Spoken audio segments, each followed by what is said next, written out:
Hello, and welcome to another review on the DC Multiverse McFarlane Anti-Monitor. Now, this is a gargantuan box right here, and I think it's way too big for the figure at hand. But nonetheless, let's take a closer look at this action figure. But before we get into this action figure, like with all of my videos, I'd like to take a quick deep dive into the character's history, whether it's a design choice used for the figure itself or the character's backstory. And in a case such as this, I think it's necessary to take a look into a relatively obscure-ish character. The Anti-Monitor, to die-hard DC fans, of course, is not all a lowly villain of the week you'd find in some Spider-Man filler comic. No, sir.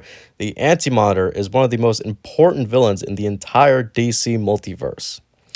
He first appeared in Crisis on Infinite Earths #2, in which this colossal titan was the main event villain of a giant multiversal war, which oversaw the entirety of continuity from the 1930s up until 1985, and creating a new canon at the twilight of the story.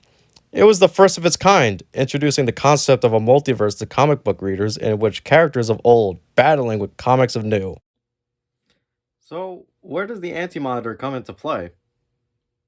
As stated before, the Anti-Monitor was Crisis' main villain, seeking the destruction of every universe until nothing was left but his, the Antiverse, where he constantly is trying to get out and destroy other universes, always being stopped by the likes of the Justice League and friends. He even joined up with the Sinestro Corps when the Sinestro Corps War broke out. But who is he? Well, to put it simply, he was born from an ancient moon in the dimension known as Quar some 13 billion years ago, due to an excess energy output, and his sole purpose to vanquish all universes in his path, hailing from his mind being poisoned by the anti-verse's evil energy seeping into his godly being. So 9 billion years passed as the Anti-Monitor went to a hibernation state, and it was a good year before the Mets won their second World Series before the Anti-Monitor awoke and begun his new destruction tour of the cosmos, dueling now with the likes of Superman and Wonder Woman and his arch rival, the polar opposite of his own being known as the Monitor. Of course, Anti-Monitor is defeated, and the remnants of the event creates a whole continuity ranging from 1985 all the way to 2011, with Flashpoint creating the New 52. And that, folks, is the Anti-Monitor. All right, and here's the figure itself. We have the Anti-Monitor from McFarlane's DC Multiverse. Now, it was kind of annoying getting him out of the packaging, and you'll understand why once you get your own copy. I mean, I just hate whenever they have those plastic string things. It's really annoying. But I digress. This figure comes with no accessories, and one of the complaints I have with McFarlane, as much as I do like the line, it's not perfect, and no accessories on this guy is another just big thing. Like, he could have come with an energy beam, he could have came with energy effects, he could have come with interchangeable hands. I think having interchangeable hands really would have made really made this figure for me. I do like it, but I think with the lack of accessories, especially for a mega figure like this, I think it's just a letdown, you know?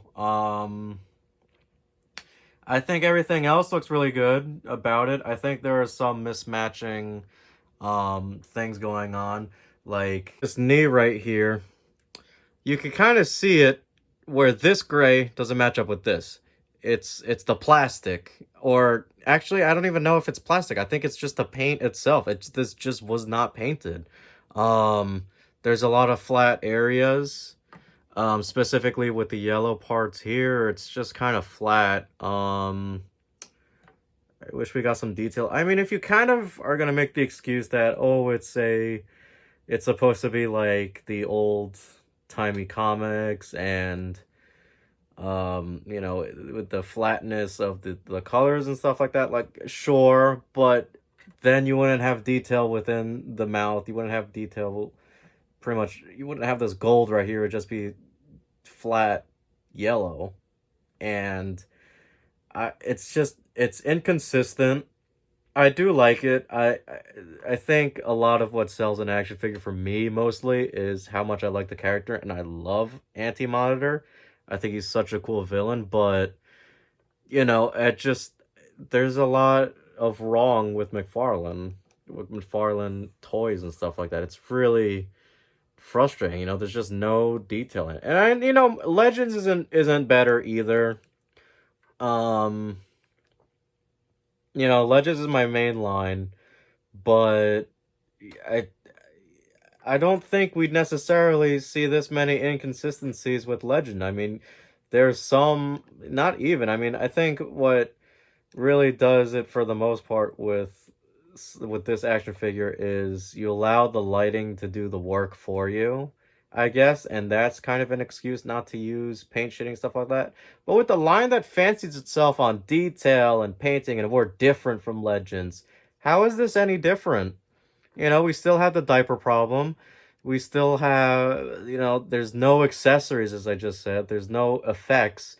Like, I don't, like, there's not really many posability options with him. As in, like, well, there's posability options. I used that wrong. I said there's not really many, I meant there's not really many display options with him.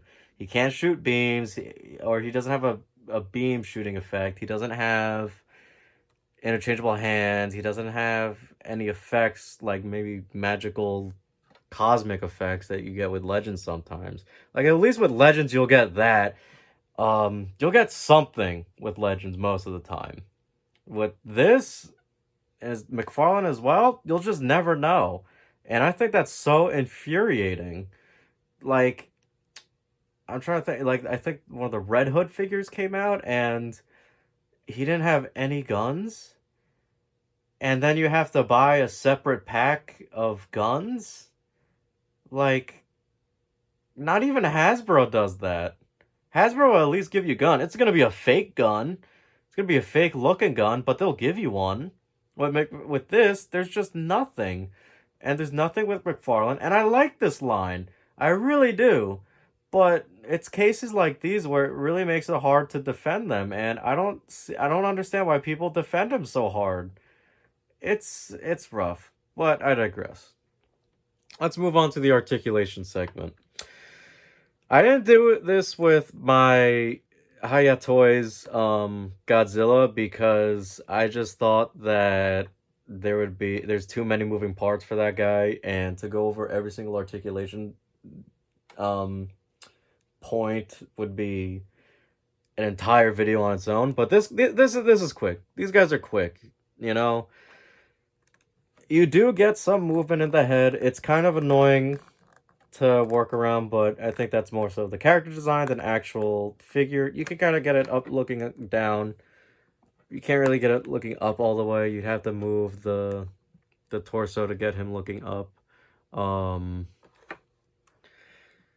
Let's see, the arms. You get the because what McFarlane does with the shoulder joints is he puts a ball in there, so it kind of replaces the butterfly joint. He can't necessarily move it in a whole lot. Again, it's probably because of the design of the character where he has these pads on and he has all this machinery and it's kind of hinders it, but oof, that was even better than I thought. I didn't think you could be able to get that to 90, a little less than 90, like a point off of 90 degrees. I didn't think you'd be able to, let's see if we could try pushing it with a different part. No, that's kind of as far as we'll go. Yep, double jointed arms, bends in pretty good. You get that McFarlane joint where you could swivel, and it has the hinge here.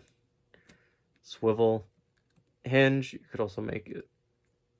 You have to kind of finagle with it, and make sure you're doing it right.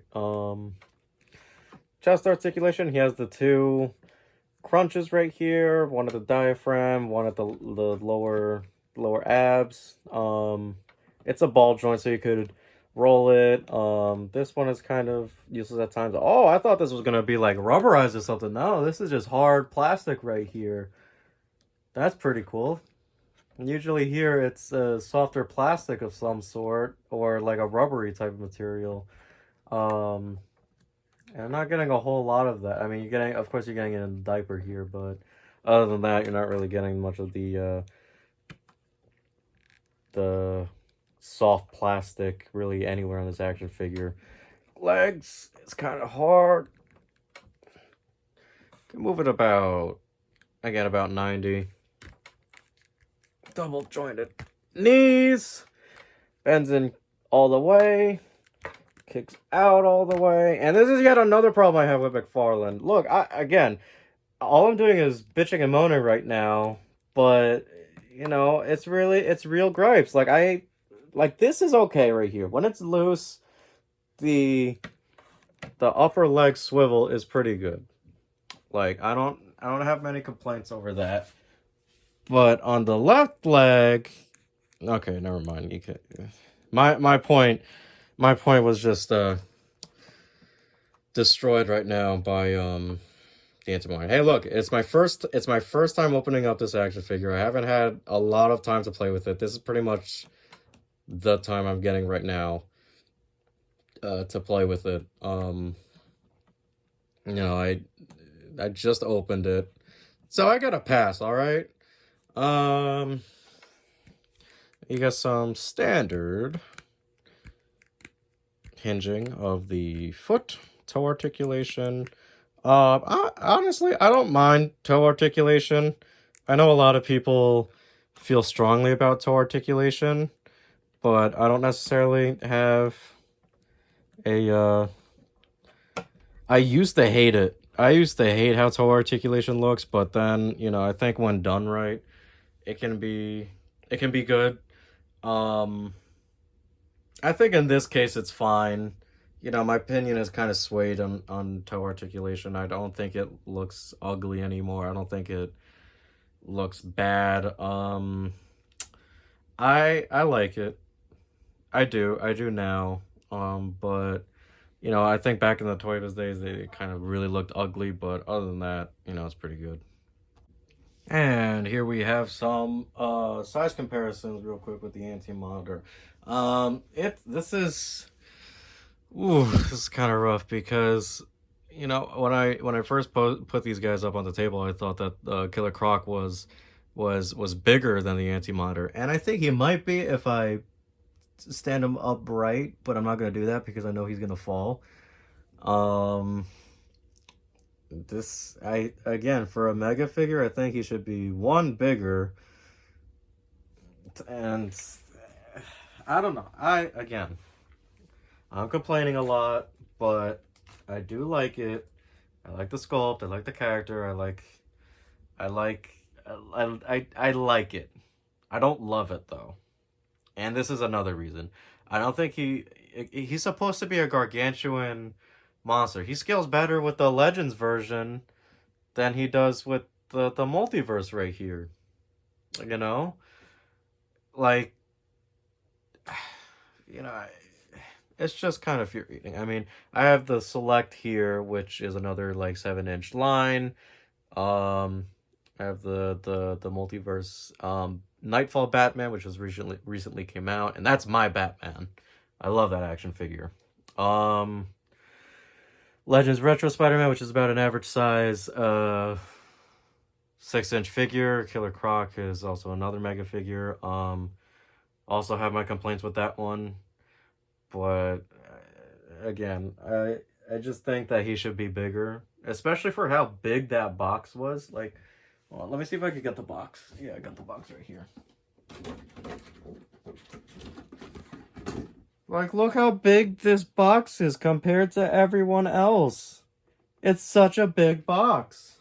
And for a big box, I want more figure. You know? Like, that shouldn't be such a big ask. It's just to make it, like, maybe 2 inches bigger? I don't know. But, you know, I think my final thoughts on this is that I like it. I like it. Don't love it. Out of 10, I'd probably give it a 6.8 out of 10. Like, it passes, but barely. And I just think there's a lot of glaring issues with it. And as an action figure stockbroker, I think that his value is going to. This is tough. I think he's gonna decrease in value. I think he's gonna go a little bit below retail price. He might stay at retail price, but I think he's gonna go below. Um, Again, I just think that this figure is that disappointing that reviews alone are just gonna like not be in his favor, and because of that, I think it might disrupt the market a little bit. I mean, you could find this guy places, and I think with a lot of DC McFarlane figures, they usually go down in value. Very few of them go up in value.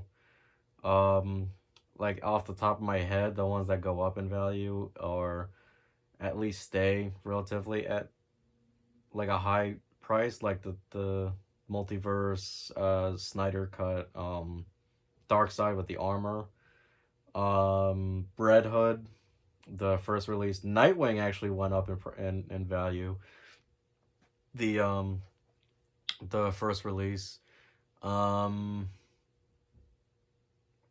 and it does depend on like how you buy it from, because if you're gonna go on say like eBay or Amazon, like a little bit before the action figure ships from Big Bad Toy Store or Entertainment Earth, then yeah, you're gonna have to pay a little bit more. Like we saw that with Hush, we saw that with the Nightfall Batman. The Nightfall Batman has gone a little bit up and down. He's kind of met in that median where he's about $30-$40 right now, but for retail he was like $24.99, and then I think I bought him for about 39, maybe $40. I've seen him go for like maybe 60, $70 when he was just before he was about to come out. And yeah, that's my opinion. I'll show you where you could possibly put him in a collection real quick. So this is my villain shelf right here of DC villains, and you know it's not impressive like at all, and this thing does quite fall on me often. It's slowly building over time. I think he could work here. You know, right next to another. Oh my god, he's so small. I think he will work right next to Dark Side. Even the Atrocitus looks bigger. Jeez. Anyway, you can work here. I think if you want to, you could also make your own Crisis on Infinite Earth shelves, but we're gonna need some more action figures with that one, with the new Supergirl coming out. The Hawkman is coming out, so you could probably put them in there. You could also probably put a lot of other just like random figures in a Crisis on Infinite Earth shelf, like maybe the Dark Knight trilogy figures. You can put in alternate designs of Batman, or a Rebirth Superman. You can put in so many different, because it's a multiverse, so you can put pretty much anything in there. And that about wraps up this video. Please like and subscribe for more content and action figure related reviews. Sponsored by Backroom Comics.